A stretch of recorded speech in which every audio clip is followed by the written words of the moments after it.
Matt, Eli, two friends, welcome to RealPod. Thank you. Safe to say you're coming off one of the best 2 weekends of your life? Oh, absolutely. Best and longest. Yeah. I mean, how are you? How are the vibes? Are we like so tired?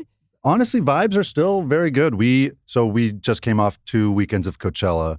Our set was on Friday night, which was super nice to kind of knock it out first night and then be able to relax and enjoy the rest of the weekend. Yeah. Right. First weekend, we went kind of hard, did the after party thing. Second weekend, we're pretty lame, honestly. But yeah, we're still alive. We're recharged, ready to keep it going into our tour. I love that. And are you guys able to party and enjoy like a festival like that? Or is it game day for you and you're mentally prepping to execute and then you let loose? I would say it's more that beforehand, not that we're like nervous really, but it's just, you don't want to get too distracted. You don't want to drink too much or anything like that. So I think we're pretty focused. And then the feeling of, being done with it and it went well and everything went smoothly, that's the best feeling. Yeah, in the world. that you can let it live. Let it rip. 30 seconds after getting off the stage and we're like, oh my God.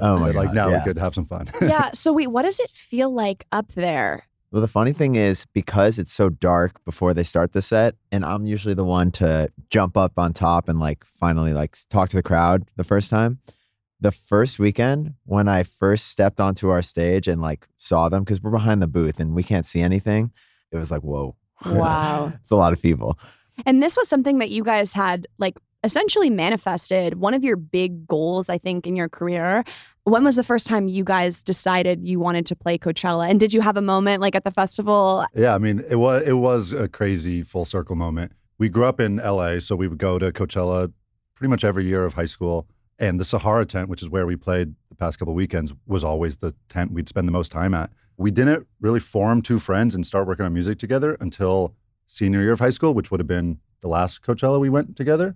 But we went in college too. So most of them, we weren't even thinking about that we would ever work in music, let alone be on that stage. But we always did know, wow, that is so cool. This stage is the Once best we place did ever. start making music, we're like, oh yeah. And it almost became a joke of we would have friends and he'd be like, you work in music, you DJ, have you played Coachella yet?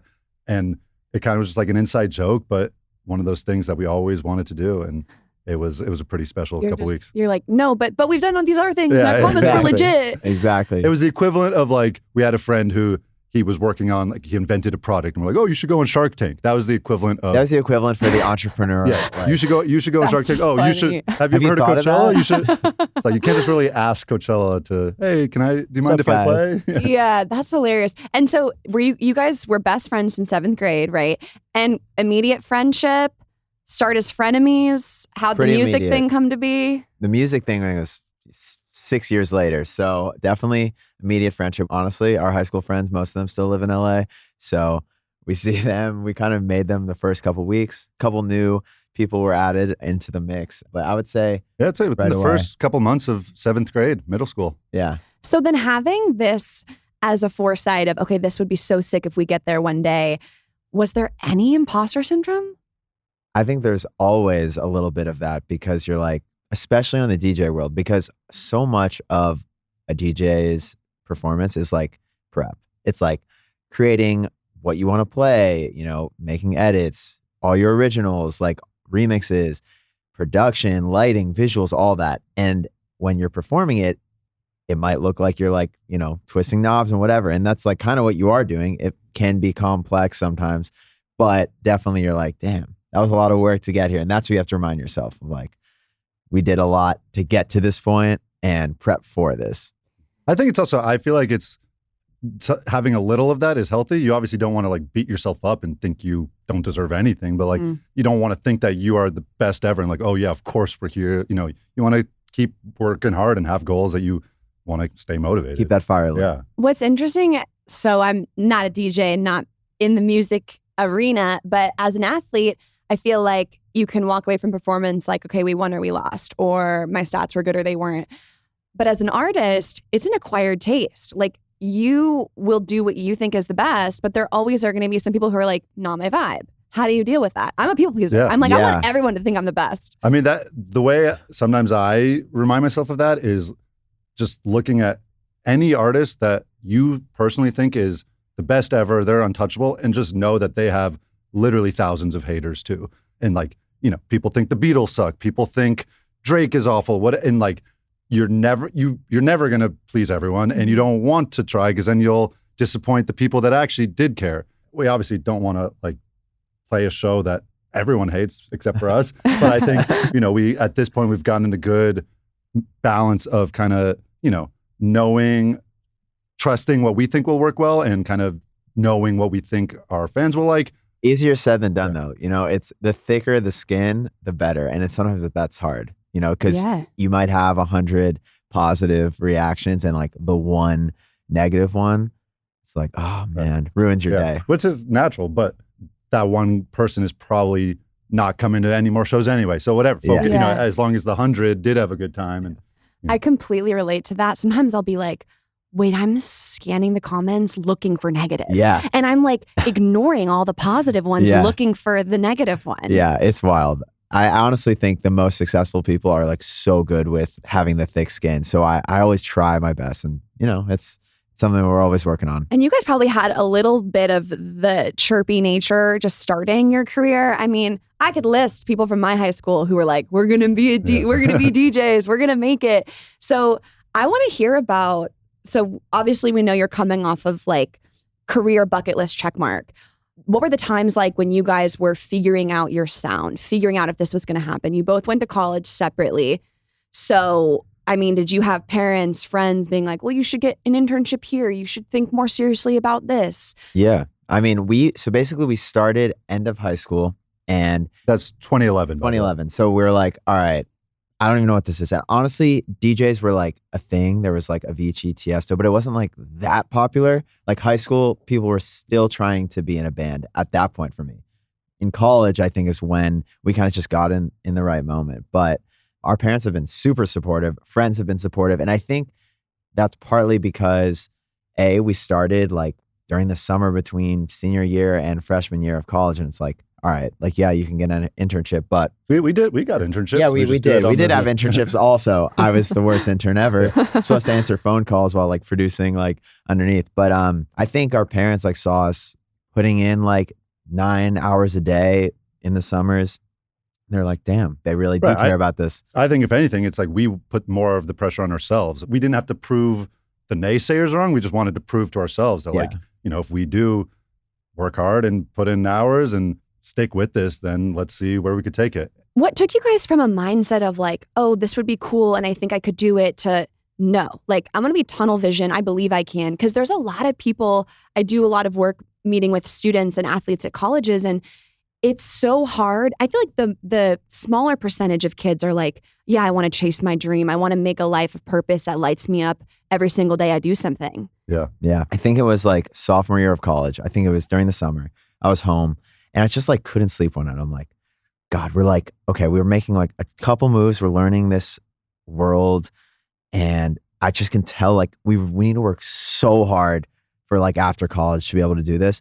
But if we do, I think there's a chance. So I'm like, right there, I was like, oh my God, we got to just do it. We got to sacrifice, got to do what we got to do. Eli, I vividly remember this. This was also near the beginning of college. So he went to Vanderbilt in Nashville. And I guess Porter Robinson, who has been around for a while and keeps, crushing it, he started probably when he was like 17. And he's probably like, I don't know, a year older than us. Yeah, 2 years older than us. But at this point, he was probably, I don't know, like 23. I was 18. He was 20. Yeah, whatever. And you saw a show and you were definitely drunk.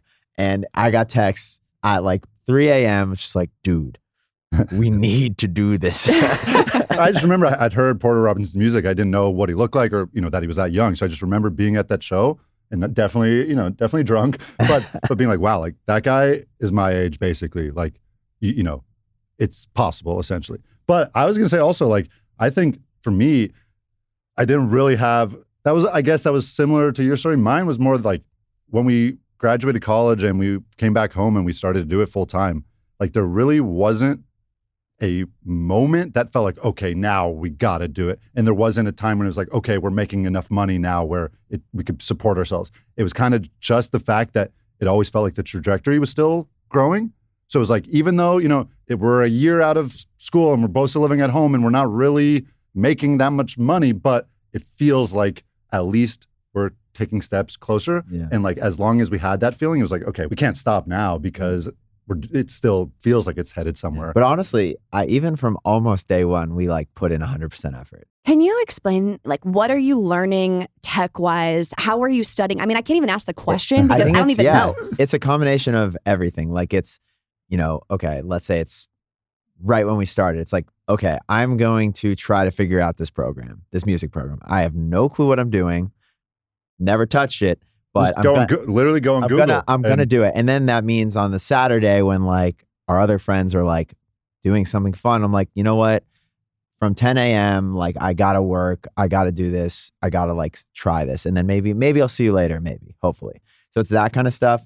But then also like even before we had any following or like any even music out, like learning social media in a lot of ways. And obviously that's transferred a lot. Like it started as Facebook, 100%. Facebook.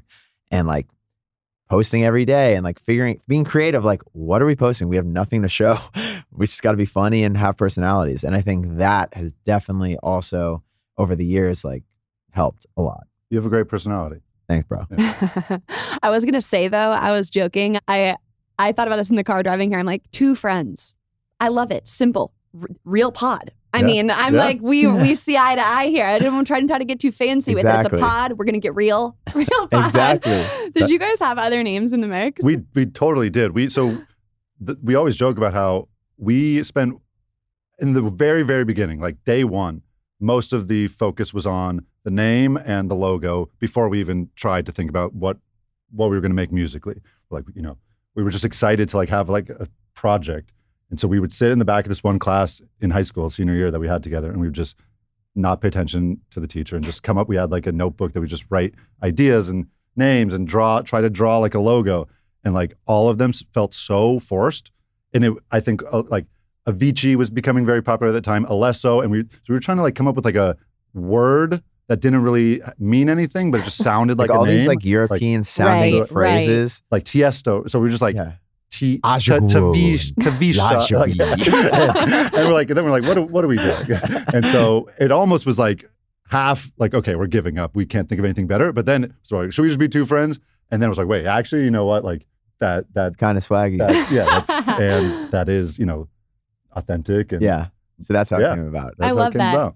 What were the times like when, I guess if I said like, when was 2 friends in the trenches? Like when were you in the... I mean, I think we like to stay in the trenches, but so 2011 is when we first just had the idea. A program and like whatever. Then we split off for college and we do a lot of like long distance screen sharing, FaceTiming. Long distance relationship. Yeah. And then we'd come home for winter break and go to Matt's basement and keep going. And summer break, we'd have half internships. Like freshman year, we had internships.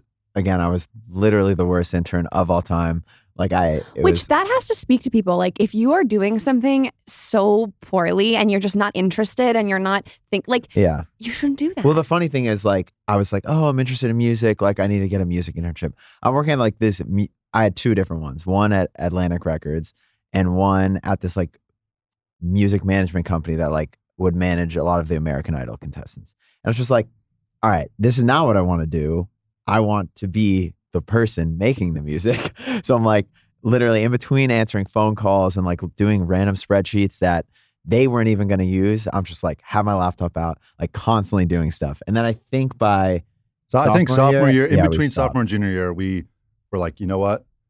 We're not going to make money this summer, but mine was free, by the way, so I wasn't making money. Now that I think of it, mine was free.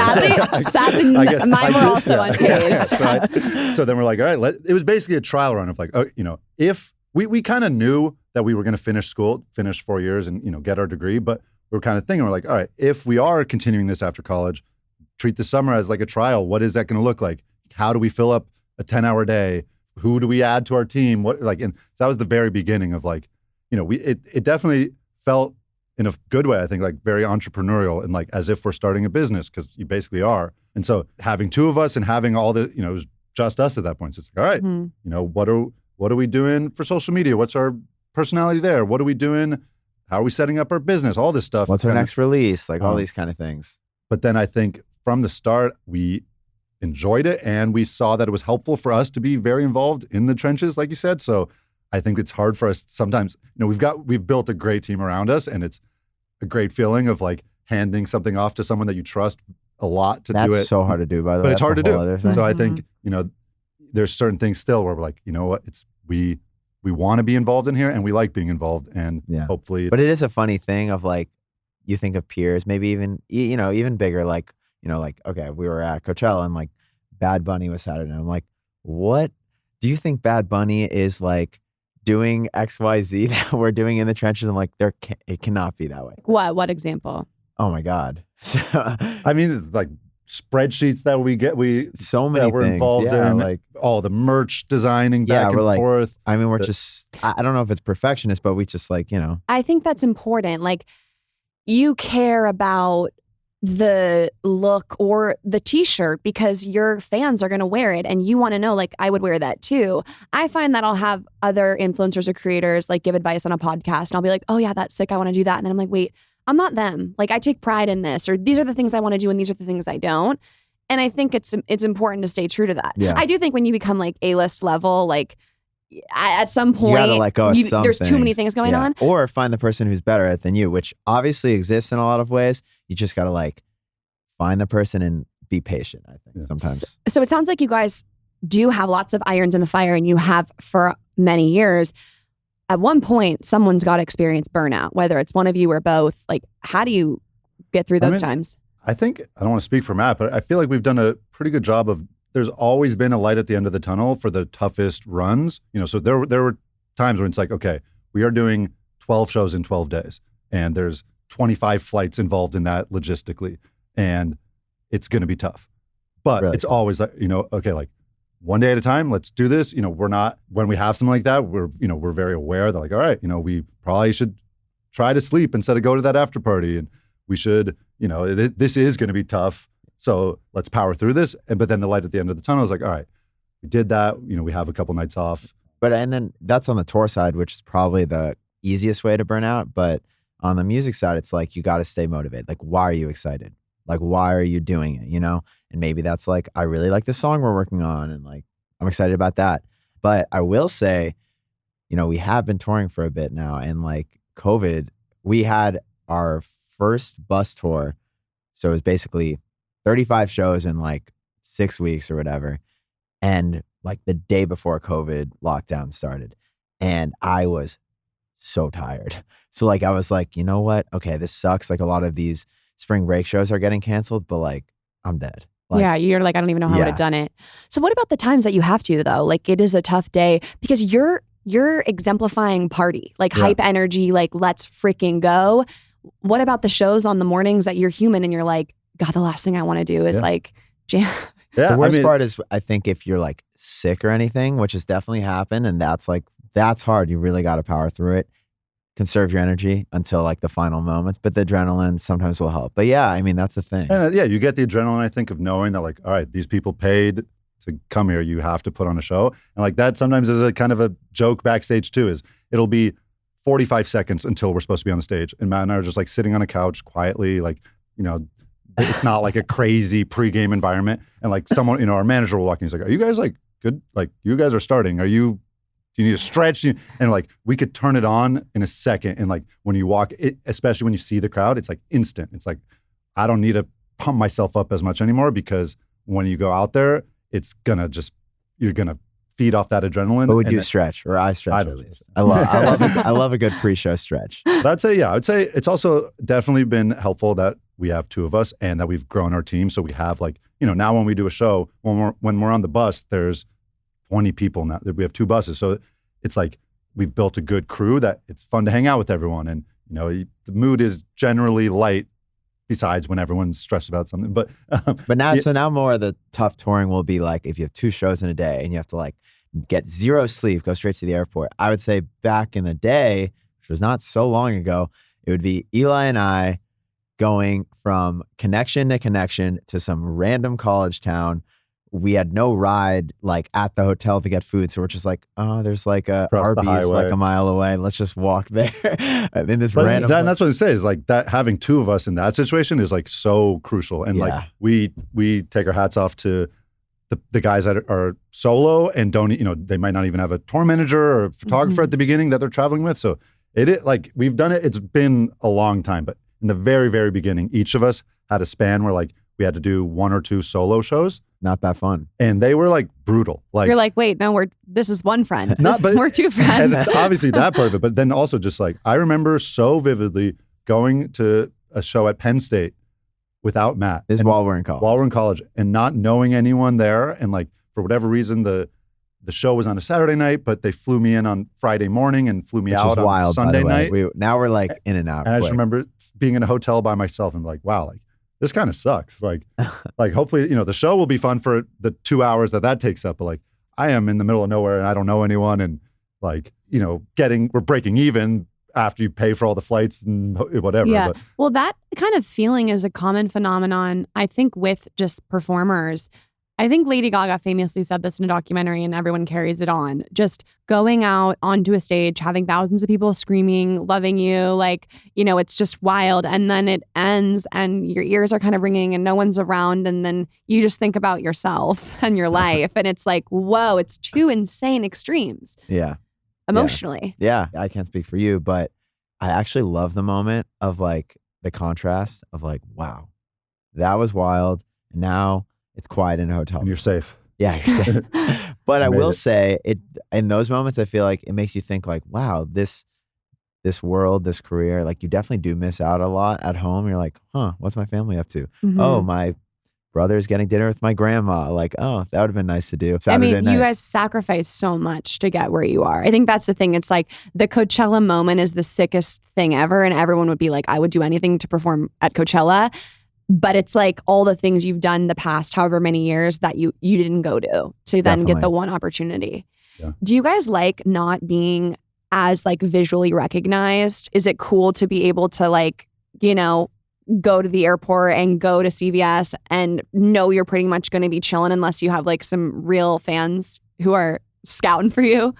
Yeah. Well, I mean, Coachella actually, we definitely get stopped sometimes, but not as much as we said, like Lady Gaga was probably getting stopped. Like she can't move, So that's probably pretty nice in the sense of like, we can walk around Coachella and it's like all good or do our things. Yeah. I mean, it's always fun. It's obviously we love talking to I feel like that's most DJs, by the way. Like I'm a big Avicii or Zed or like Marshmello. Never seen his face. Yeah. I don't know if he's shown Yeah. it. Like, so I just think that's interesting with DJs. That's probably if you're gonna have some sort of fame, that's probably, I would imagine, the worst part of it. So yeah, I think it's actually kind of like maybe a blessing in that. I also I feel like, especially from seeing Twitter and seeing how a lot of times there's just negativity and complaining. It's like, it always feels like anytime I do want to complain about, oh, this flight is delayed or whatever, it's like, okay, take a step back. It's like, stop complaining about these little problems. Like from the start, even in the name, 2 friends has always been just like,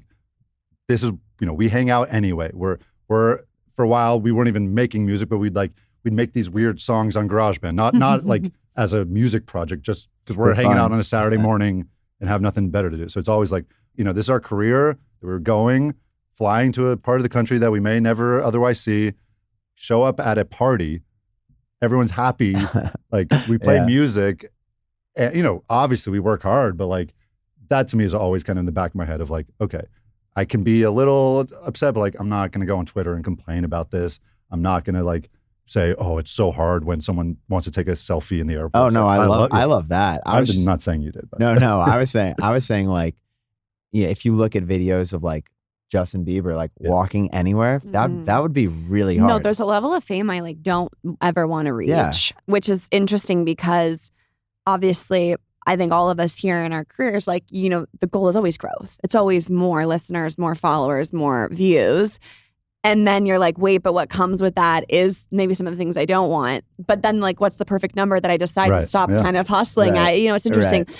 But when you were just talking, Eli, about your guys' friendship, if I think about if my best friend and I met in 7th grade and then out of high school started something together, like the amount of personal growth like I've had, the things that I've been through, come out of, same for her. Like, how have you guys changed as people, but also been able to kind of like come back to her? I mean, it's funny that I've spent more time with Matt than any other person, my family, anyone, like, so it's almost like you don't even, he hasn't been away from me long Yeah, enough for me to yeah. notice the changes. If we because- met each other again for like Right, the first time, it'd be like, I don't even know you probably. But hasn't one of you had like not like an existential crisis, but like a shock of just thinking Yeah, about I'm life su- moment? I don't know. We've been pretty consistent in terms of, I think we both have grown in the same trajectory or the same direction, probably because we have like identical experiences. It's also, I mean, even like, if you take out my phone, 90% of my texts are group chats that he's also in. So it's like, there's not that much that I do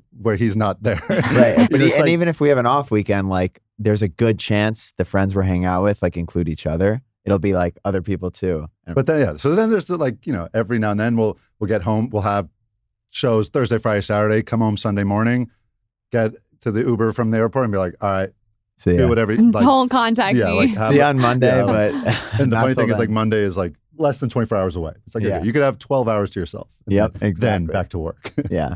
I have to ask about Big Booty remixes. Those are literally my favorite, how I kind of came across you guys in the first place. That, obviously, it's not your original music, so it's something else that you guys have done that has created this, I think, other cool following or brought people to your original music. How did you come up with the idea for the first Big Booty? And to get like granular, like, I just picture you guys sitting in a room like, we should pull that line from Office episode 6. Like Dwight says it and then be dropped. Like, how are you pulling You're these not things? too far off. How it started was like in high school, before we kind of linked up musically, I had messed around with some mashup stuff, kind of just like you take a vocal from one song and a beat from another song and blend them together in a cool way. But then we kind of, we wanted to focus on original music. We did like a couple mashups together, and it was at that time, for whatever reason, it was kind of like not as cool anymore. And so we had the idea, we're like, all right, we're starting to produce electronic music and kind of move into the DJ, EDM, dance world. What if instead of just doing like one individual mashup, we kind of do like more of a DJ mix? It's an hour long, it's constant, not like one song stop, then another, it's like Which, by the way, my brain loves it. I can't get through 30 seconds of a song. Yeah. That's why Big Booty's my favorite. There you go. So we're kind of like, all right, let's fill up an hour we'll have 30 mashups, but instead of releasing them as 30 separate things, we'll release it as one hour long Big Booty mix.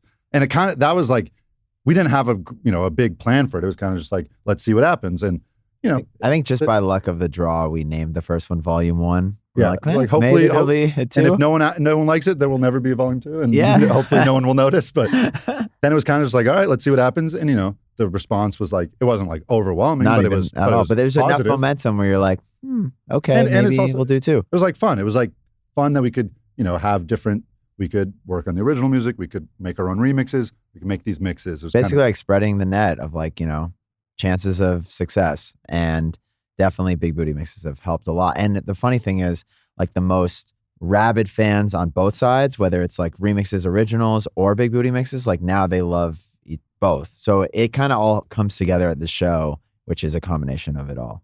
But how you're saying the sound bite, that's usually the last step. Like we'll have most of the mix pretty much done. We find like, 10 or 12 spots that could use a sound bite. Interesting. And like you said, I mean, we'll usually throughout the year, we might be watching The Office episode 6 and a quote comes on and we will literally we have like we email it to ourselves and have a notepad and we'll just write that and save it for later. And then we're actually going to do this process pretty soon for the new Big Booty mix that's coming in June. And we'll have a list of like 40 funny ideas. A lot are fan submitted on social media or DM'd. And we'll just go through and we're like, all right, that one's pretty funny. That one, no. But yeah. And so when you guys are like mixing and mastering, I just imagine that you have to like, when you come up with the perfect like transition from one song to the next, that you guys are just like, oh, that's so hype. And then like you keep, I guess. For Big Booty mixes, it's a lot of like testing like little pieces individually and then figuring out how it like comes together. Yeah, do you have to look at the chord structure of like different songs and then be like, okay, these are all in you look at pile A. Not the key, but not the chord structure. Like almost the chords being different is what makes it like interesting. You sort them by what key they're in so you can see what will sound good on top of each other. I mean, it happens actually in both sides also with the Big Booty mixes and with original production where it's like sometimes you do get so in the trenches that you almost boil it down to like just you take your brain out of it and you're like, all right, here's 5 options. You haven't heard them as much as I have. Tell me which one is the best. I trust you. They all sound like mush to me, but like good mush. I know that. Well, it's like when you lose perspective, Right. you hear something too much. Right. I completely can understand how you guys get there. And then I kind of got to ask, I don't know if this is like secrets and you can't give me the answer, but you mentioned in the very beginning, Matt, about like the looks like pressing buttons. Like how much of a set is like, it's like, what is happening live time? Well, it definitely depends what set, first of all, because some shows can be completely, I have no clue what we're going to do. Like, and that could be because, you know, we've played here before. Let's do something weird or different or whatever. Or it's like a pool party or a college you party. You want to vibe it. You want to like see the vibe and like, you know, see what people like are feeling. Cool. For like something like Coachella where like, you know, you have, it's so rehearsed, like the visuals, the lighting, Totally. the Special flames, guests. special guests. It's all like literally to the second. And if you go over, they're going to cut your sound. Like you kind of know what's coming, but it's a lot of like pre-planning. It's like, all right, how about ABC song order? No, this. And like, it's just a lot of iterating basically. So we know what we're going to do. So it's more about like executing it at that point for a show like that. Cool. Yeah. And the set was so sick. Loved the Thank you. UFO. How thick was that? I was worried for your life there. Well, that broke the rules. I did. I was that so it's on a lift. So, you know, I think it got us to like 20 something feet high. I wasn't supposed to go up on top of the booth When that we're happens. up at the top. When we're at the top, but I did. Is it as thick as this like table or was it thinner? Not this like this way. It's in terms of where I could stand on Well, top. because you were so confident up there and I feel It like was about this. Yeah. About this. It was, and it's width. also like it's windy up there. It's windy. Oh and my and it's God. shaking. It's shaking. But if you look closely at the live stream, we'll probably upload it to YouTube at some point. Like, I did not take a step. Once I landed my feet, and Eli is probably behind me holding I was the holding table. the table. I'm like, don't just because they kept in the rehearsals. They kept saying like, all right, when the spaceship is down on the ground, you could step up onto the top and whatever. But when we bring you in the air, don't step on top. Just stay where you are. And we're like, okay, yeah. And then Matt just had the look in his eye in the moment, just like, I'm doing it. And he just stepped up there. I'm like, all right, Matt, you're on your own. It was a little windy. iconic. You're like YOLO, truly. I was like, please don't fall. So it sounds like you guys have a really just positive demeanor. And, you know, Eli, it sounds like you always come back to gratitude, you know, to kind of ground you and like get you in this good place. Yeah, Matt's so Yeah. No, Matt's Matt seems happy and chill as well. But you keep mentioning like, you know, that they came to buy the tickets and so like what keeps you kind of in these good spirits what seems like all the time? I think you always have to find balance because like sometimes if we wanted to get overwhelmed, it's very easy. So whether that's like trying to keep your Sundays open and being like, all right, I'm going to go golfing or I'm going to hang out with friends or whatever it is. And then try to enjoy the process because it's super easy to not enjoy it if you like start stressing and like overthinking. And it's also easy to enjoy it if kind of like what Eli was saying, Mr. Gratitude over there, just being like, damn, like, yeah, it's an early flight, but like, that's wild. I'm going to play across the country and getting paid for it. That's amazing. Mm-hmm. So it's just keeping perspective and then finding balance, like things that have nothing to do with music. If your whole life is 100% music, you'll probably get burned out. I love that. That's important because a lot of people who want to do something in life think they have to like just be absolutely obsessed with it. But then it can almost become so pressureful because you don't even have an outlet or something else. Yeah, so 100%. What are the things that you guys think about on the side that I mean, the hard thing is when in anything entrepreneurial, I think like you're gonna be constantly thinking about it. And that's cool. You just need a way to like organize your thoughts and like let it go.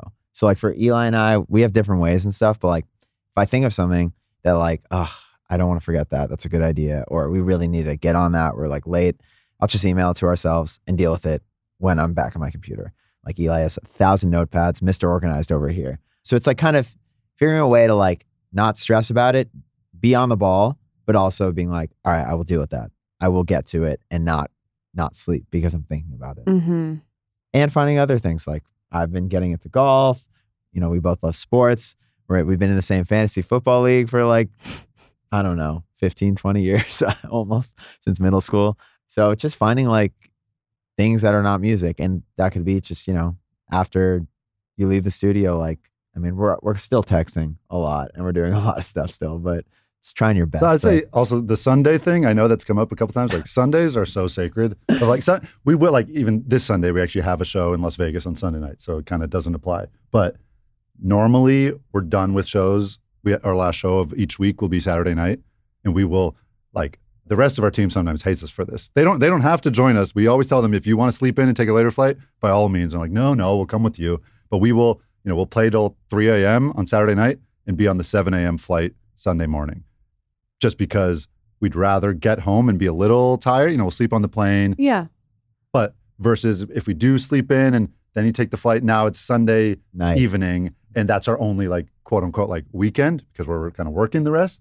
So I think it's like there's very few times when an email on a Sunday can't wait till Monday. Yeah. And so it's like Sunday is just like get home, I love do your Sundays. thing. Your like, sacred time. Yeah. Essentially, it's like a boundary. It's like this is my time that I need to then show up and dominate the Exactly. other 6 days. And that's Exactly. hard. It's hard, especially, the more you grow, it gets harder. It's like such a hard choice of like financially and like to my family and my future children, like I should do this gig. It's an hour. I'm already here and go in and out. But it's like, but I thought I was going to take this weekend off to go do this with my friend.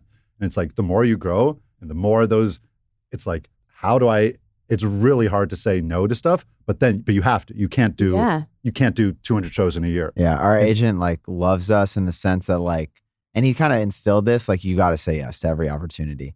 And I think it's only been recently where we're like, once in a while we're saying no. Because it'll usually get to a point where it's like, all right, that's like a good offer. Like, But at some point, you're always going to get a good offer. You're Right. not going to And get an that's- offer below here. Right. And that's why sometimes we're like, don't even tell us what we're missing. We know we're just gatekeep. And I'm like, Yeah. and I'm like, I think that's, it's like a champagne problem. It means that everything's going well and there is the demand and, it's like finding that balance of finding the balance. if you want to have enough of like your own life and you don't want to look back. In a lot of ways, and I think we've done a better job of it.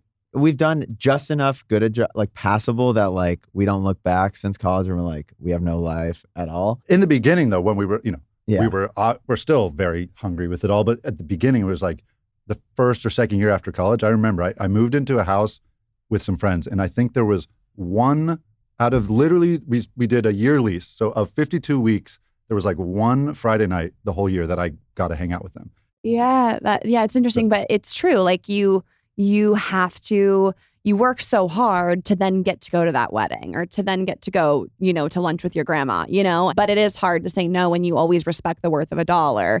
No, I relate to that. And just in sense of like different brand deals, it's like, okay, yeah, hypothetically every single week I could post sponsored content, but that's just not smart. Right. And it's tough. But thank you both so much for coming on the show. Thank you for I having love me. chatting with Thank you for you, having us. getting some of the BTS of the life of successful Coachella playing DJs. So congrats again. Thank you. And congrats. By the time this is out, your new single will be out. Let's go. I did get to listen to it ahead of time because of this interview. So good. Thank you. Hell I'm yeah. super obsessed. Thank you. One We're of my excited. favorite originals that you guys have Thank put you. out. Yeah, we're excited. That one came together. It's called More Than Yesterday Yes. with Russell Dickerson. And yeah, that one came together. We had the song and then like the 11th hour, like Russell heard it and he was like, oh, I want to be on this. And like came to LA, like we weren't even here. A homie recorded it for us. And like, then like we had to go back and forth with him and then found like a 2-hour window. We were both in LA to film content and stuff. And he was the man. He's He's a great guy. Super excited for its release. It's Yeah. definitely Thank you. certified banger. Hell yeah. We played it Coachella week too. So we're excited. Yeah. Well, thank you both for finding the time. Appreciate it. And yeah, wishing you guys the best of luck. Thank you so much. Likewise. Thank you.